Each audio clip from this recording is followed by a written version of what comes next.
विमल बोलो जुबा केसरी, हर पल मनाओ केसरी त्योहार। आज राष्ट्र की बात में परिचय मैं करा चुका हूं, सबको स्क्रीन पर लाइए। शुरुआत आशुतोष आपसे कर रहा हूं।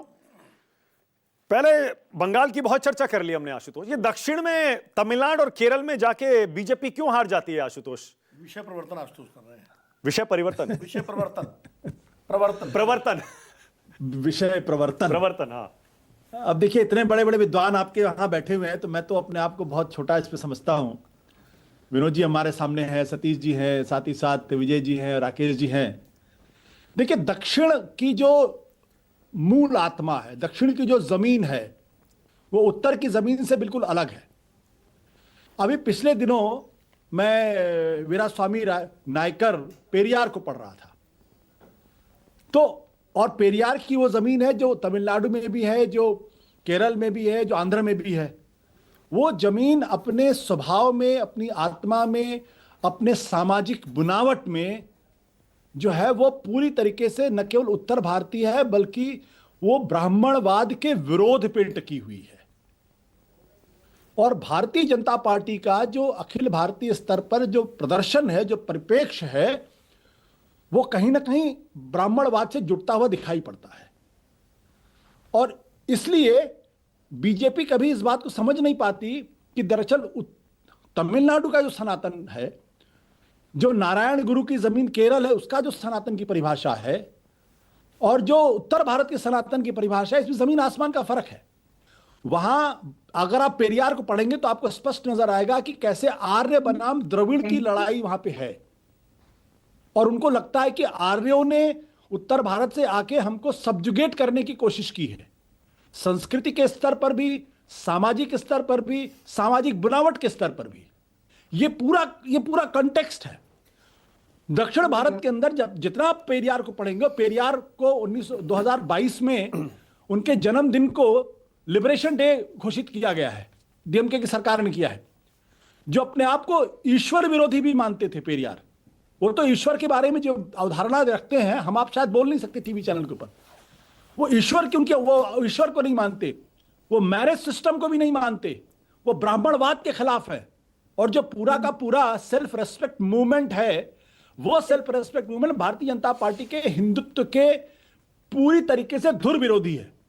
ये मूल कारण है जिसकी वजह से भारतीय जनता पार्टी को वहां पर अपने आप को एस्टैब्लिश करने में दिक्कत पैदा होती है। यह एक बड़ा कारण है। दूसरी बात क्या है कि भारतीय जनता पार्टी की जो पूरी लीडरशिप है, संघ की जो लीडरशिप है, वो हिंदी भाषी है, ज्यादातर हिंदी भाषी है। तो उनका वो कम्युनिकेशन नेटवर्क जो तमिल से होना चाहिए, जो मलयालम में होना चाहिए, जो आंध्र में तेलुगु से होना चाहिए, वो नहीं हो पा रहा। यहां तक कि अगर आप देखें कि बंगाल में भी इनको दिक्कत आती है, हालांकि वहां पर जाके इन्होंने काफी हद तक दिक्कत की थी। तो जो सामाजिक बनावट है ना, जो सोच की जो सीमा है, उसको जब तक बीजेपी नहीं समझेगी कि उत्तर भारत के सनातन में और दक्षिण भारत के सनातन में जमीन आसमान का फर्क है, उसके हिसाब से आपको सामंजस्य स्थापित करना पड़ेगा। जब तक ये नहीं कर पाएगी तब तक दिक्कत पैदा होती रहेगी। नहीं, लेकिन आशुतोष यही बात तो हम बहुत दशकों तक कहते रहे बंगाल के बारे में। अरे बंगाल की संस्कृति भैया अलग है, देखो वहां बीजेपी की दाल नहीं गलने वाली। अरे ओडिशा में तो बीजेपी कुछ कर ही नहीं पाएगी। केरल में तो छोड़ ही दीजिए, वहां कांग्रेस और लेफ्ट के अलावा कोई आ ही नहीं सकता। केरल में 11.5% वोट आ गया, बंगाल में 40% वोट आ गया, लोकसभा में तृणमूल का किला वहां पर ढहते ढहते बच गया। इस बार भी लगता है आपको ये अब बहुत ज्यादा दिन बचे नहीं है जब तमिलनाडु और केरल में भी बीजेपी उस हद तक पहुंच जाएगी जहां एक मेजर प्लेयर बन जाएगी?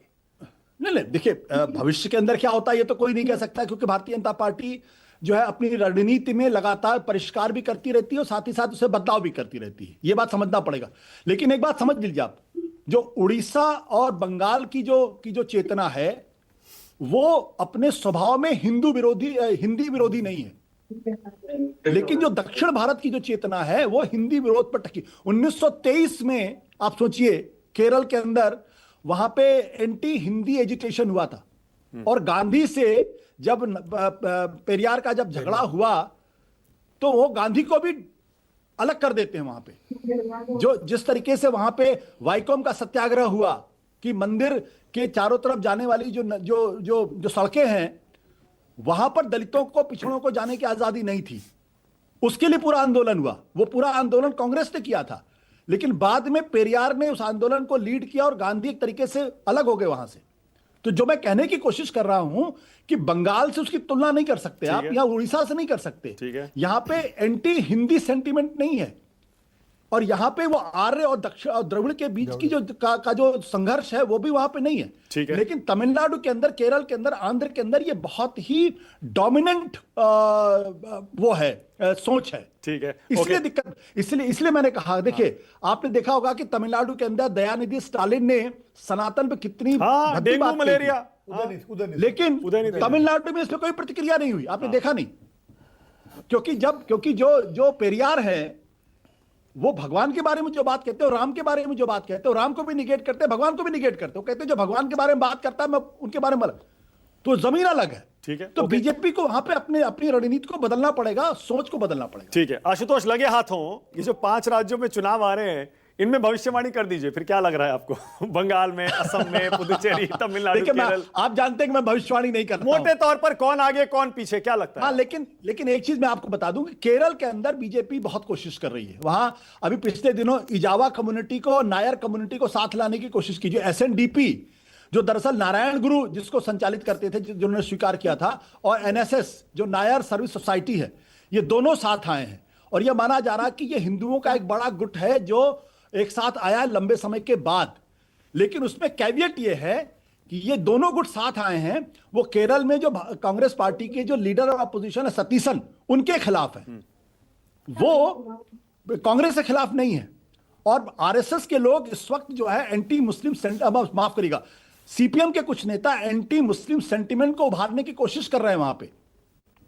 ये भी एक सच्चाई है। तो केरल में अब बीजेपी इनका फायदा बीजेपी, हाँ, केरल में बीजेपी एक प्लेयर हो सकती है इस बार, आप मानते हैं?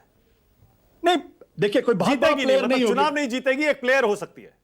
हाँ, मतलब 8-10 सीटें जीत जाए तो बात अलग है। ठीक है, ओके। अब ये और तमिलनाडु में आपको लगता तिरुवनंतपुरम है, तमिलनाडु में 4.25% से बीजेपी का वोट 2.5% से बढ़कर आपको लगता है 4, 5, 7, 8% हो सकता है?